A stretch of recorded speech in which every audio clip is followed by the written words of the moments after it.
Hello everyone. ಪ್ರಶ್ನೆ ಸಂಖ್ಯೆ 65 ಮೂರು ಅಂಕದ ಪ್ರಶ್ನೆಗಳನ್ನ ನಾವೀಗ ನೋಡೋಣ. ಮೆದುಳಿನ ಆಲೋಚನಾ ಪ್ರಕ್ರಿಯೆಗಿಂತಲೂ ಪರಾವರ್ತಿತ ಚಾಪದ ಕಾರ್ಯನಿರ್ವಹಣೆಯು ಹೆಚ್ಚು ಪರಿಣಾಮಕಾರಿಯಾಗಿದೆ. ಈ ಹೇಳಿಕೆಯನ್ನ ವೈಜ್ಞಾನಿಕ ವಿವರಣೆಯೊಂದಿಗೆ ಸ್ಪಷ್ಟಪಡಿಸಿ ಅಂತ ಇದೆ.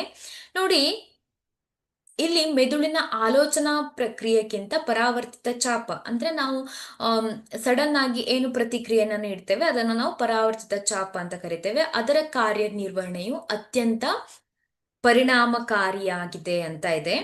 ಆಲೋಚಿಸುವುದು ಒಂದು ಸಂಕೀರ್ಣ ಚಟುವಟಿಕೆಯಾಗಿದೆ. ಮೆದುಳಿನ ಆಲೋಚನಾ ಪ್ರಕ್ರಿಯೆಯು ಸಾಕಷ್ಟು ವೇಗವಾಗಿಲ್ಲದಿರುವುದರಿಂದ ಪ್ರಾಣಿಗಳಲ್ಲಿ ಪರಾವರ್ತಿತ ಚಾಪಗಳು ವಿಕಸನಗೊಂಡಿದೆ.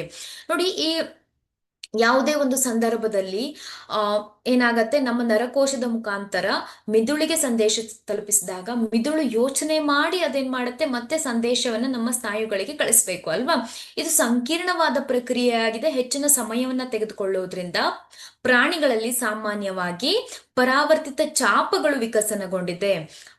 ಇಲ್ಲಿ ಏನಾಗತ್ತೆ ಅಂದ್ರೆ ಮಿದುಳು ಬಳ್ಳಿಯಲ್ಲಿ ತಾನಾಗಿ ಉಂಟಾಗತ್ತೆ. ಪರಾವರ್ತಿತ ಚಾಪದಲ್ಲಿ ಏನಾಗತ್ತೆ, ಮಿದುಳು ಬಳ್ಳಿಗಳು ಏನಾಗತ್ತೆ, ಅತ್ಯಂತ ವೇಗವಾಗಿ ಪ್ರತಿಕ್ರಿಯೆಯನ್ನು ನೀಡುತ್ತೆ.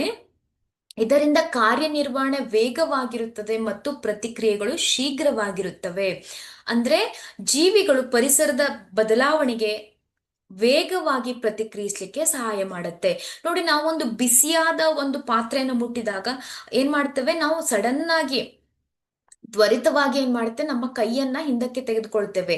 ಇಲ್ಲಿ ಏನಾಗತ್ತೆ, ಮಿದುಳು ಬಳ್ಳಿಯು ನಮ್ಮ ಕೈಯನ್ನ ಹಿಂದಕ್ಕೆ ತೆಗೆದುಕೊಳ್ಳಲಿಕ್ಕೆ ನಮ್ಮ ಸ್ನಾಯುಗಳಿಗೆ ಸೂಚಿಸಿರತ್ತೆ ಅಲ್ವಾ. ಅದು ಅತ್ಯಂತ ವೇಗವಾಗಿ within A fraction of second ಅಲ್ಲಿ ಅದೇನಾಗಿರುತ್ತೆ ಆಗಿರುತ್ತೆ. ಆದ್ರೆ ಮಿದುಳಿಗೆ ಸಂದೇಶ ರವಾನೆ ಆದ್ರೆ ಅಲ್ಲಿ ಯೋಚಿಸಿ ನಮ್ಮ ಸ್ನಾಯುಗಳಿಗೆ ಅದು ಸಂದೇಶವನ್ನ ನೀಡುವಷ್ಟೊತ್ತಿಗೆ ಏನಾಗಿರುತ್ತೆ, ಅಲ್ಲಿ ಕೈಗೆ ಹಾನಿ ಆಗ್ಬಹುದು ಅಲ್ವಾ, ಕೈ ಸುಟ್ಟು ಹೋಗ್ಬಹುದು. ಆ ಒಂದು ಸಂದರ್ಭದಲ್ಲಿ ಏನಾಗತ್ತೆ, ಪರಾವರ್ತಿತ ಚಾಪಗಳು ಉಂಟಾಗತ್ತೆ. Thank you.